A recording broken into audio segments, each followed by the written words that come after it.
ವೀಕ್ಷಕರೇ, ಸೂರ್ಯಾಸ್ತದ ನಂತರ ಉಪ್ಪನ್ನ ಬೇರೆಯವರಿಗೆ ಕೊಡಬಾರದು ಅಂತ ನಮ್ಮ ಹಿರಿಯರು ಹೇಳ್ತಾರೆ. ಹಾಗೆ ಉಪ್ಪನ್ನು ಕೂಡ ಸೂರ್ಯಾಸ್ತದ ನಂತರ ಯಾರಿಗೂ ಕೂಡ ಕೊಡುವುದಿಲ್ಲ. ಯಾಕೆ ಈ ರೀತಿಯಾಗಿ ಮಾಡಲಾಗಿದೆ, ಇದರ ಹಿಂದೆ ಯಾವ ರೀತಿಯ ಕಾರಣಗಳು ಇದೆ ಅಂತ ಈ ವಿಡಿಯೋದಲ್ಲಿ ನಾವು ತಿಳಿದುಕೊಳ್ಳೋಣ. ಹಿಂದೂ ಧರ್ಮದಲ್ಲಿ ಉಪ್ಪಿಗೆ ವಿಶೇಷವಾದ ಸ್ಥಾನವನ್ನ ನೀಡಲಾಗಿದೆ. ಉಪ್ಪನ್ನ ಲಕ್ಷ್ಮಿಯ ಪ್ರತಿರೂಪ ಅಂತ ನಂಬಲಾಗಿದೆ. ಉಪ್ಪು ಧನಾತ್ಮಕ ಶಕ್ತಿಯನ್ನ ಆಕರ್ಷಿಸುವುದರಿಂದ ದುಷ್ಟ ಶಕ್ತಿಗಳು ದೂರ ಸರಿಯುತ್ತವೆ. ಹಾಗೆ ನಮ್ಮ ಹಿರಿಯರು ಸೂರ್ಯಾಸ್ತದ ನಂತರ ಉಪ್ಪನ್ನು ಯಾಕೆ ಬೇರೆಯವರಿಗೆ ಕೊಡುವುದಿಲ್ಲ ಅಂತ ಹೇಳಿದ್ರೆ, ಲಕ್ಷ್ಮೀ ದೇವಿಯು ಸಾಮಾನ್ಯವಾಗಿ ಸಂಜೆಯ ವೇಳೆ ಮನೆಯನ್ನ ಪ್ರವೇಶ ಮಾಡುತ್ತಾಳೆ.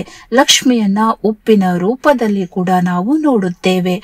ಅವಳು ಬರುವ ಹಾಗೂ ಇರುವ ಸಮಯ ಬಹಳ ಪವಿತ್ರವಾಗಿರುತ್ತದೆ. ಹಾಗಾಗಿ ಲಕ್ಷ್ಮಿ ಆಗಮಿಸುವ ಸಮಯದಲ್ಲಿ ಧನಾತ್ಮಕ ಹಾಗೂ ಸಕಾರಾತ್ಮಕ ವಾತಾವರಣವು ಮನೆಯಲ್ಲಿ ನೆಲೆಸಿರಬೇಕು.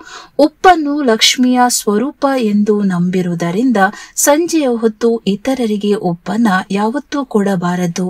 ಒಂದು ವೇಳೆ ಕೊಟ್ಟರೆ ಲಕ್ಷ್ಮಿಯು ಶಾಶ್ವತವಾಗಿ ಮನೆಯಿಂದ ಹೊರಟು ಹೋಗುತ್ತಾಳೆ ಎನ್ನುವಂತಹ ನಂಬಿಕೆ ಹಿಂದೂ ಧರ್ಮದಲ್ಲಿ ಇದೆ.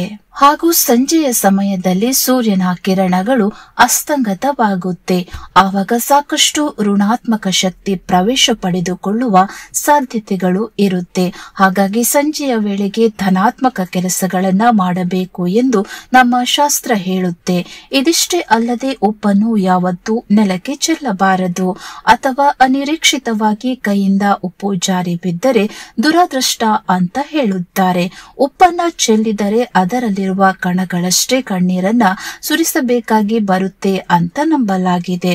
ಒಂದು ವೇಳೆ ಈ ರೀತಿಯಾಗಿ ಉಪ್ಪು ಕೆಳಗೆ ಬಿದ್ದರೆ ಅದನ್ನ ಎತ್ತಿ ಎಡಭುಜದ ಮೇಲೆ ಹಾಕಿಕೊಳ್ಳಬೇಕು. ಇದರಿಂದ ದುರದೃಷ್ಟ ಅಥವಾ ಕೆಟ್ಟ ಶಕ್ತಿಯ ಪ್ರಭಾವ ನಿಮ್ಮ ಮೇಲೆ ಕಡಿಮೆ ಆಗುತ್ತೆ ಅಂತ ನಮ್ಮ ಶಾಸ್ತ್ರ ಹೇಳುತ್ತೆ.